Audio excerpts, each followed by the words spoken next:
madaxweynaha jamhuuriyadda federaalka Soomaaliya mudane maxamed cabdullaahi maxamed farmaajo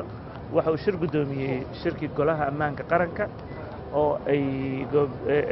ay joogeen ra'iisul wasaaraha xukuumadda federaalka Soomaaliya ra'iisul wasaare ku-xigeenka madaxweynayaasha dowlad goboleedka dalka Puntland galmudug hirshabeelle koonfur galbeed jubbaland iyo gudoomiyaha gobolka banaadir wasiiro taliyaasha ciidamada shirkan waa shirkii labaad ee golaha ammaanka qaranka oo madaxweynuhu shir gudoomiyo kulankan wuxuu ahaa kulan muhiimad gaar ah u leh dowladda federaalka Soomaaliya oo loogu diyaar garoobayay kulanka guud ee 4 bisha December ka dhacay magaalada Muqdisho oo beesha caalamka iyo dowladda federaalkaba uga hadlayaan sidii Soomaaliya loo maalgelin lahaa nabad sugidda iyo amnigeeda looga hadli lahaa ciidamada AMISOM sidii ciidamada xoogga dalka ay u bedeli lahaayeen kulanka muhiimka ah waxaa looga dooday arrimo badan waxaa la isku raacay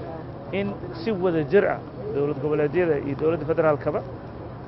ula dagaalamaan kooxaha argagixisada caadaystay inay shacabka bartilmaameystaan meelna looga soo wada jeesto sidaas daraaddeed goluhu waxa ay ansixiyeen qorshaha difaaca qaranka oo wasaaradda gaashaandhigga soo diyaarisay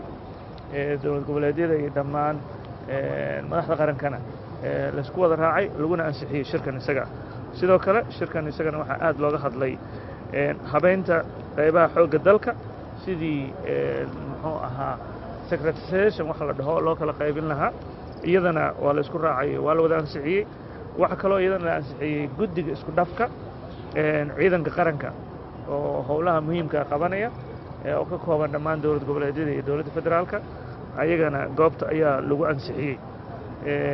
sidoo kale wuxuu ra'iisul wasaaruhu warbixin ka bixiyey muhiimadda uu leeyahay shirka soo socda December shirkan isaga wuxuu dhacayaa oo iyadoo madaxweynuhu uu shir gudoominayo shirkii kale madasha qaranka ayaa qayb ka mid ah ayuu ahaa kan oo si gaar ah arrimaha amniga looga hadlayay kii kale shirkii guud madaxda dowlad goboleedyada iyo gudoomiyaha gobolka banaadir iyo madaxda qarankana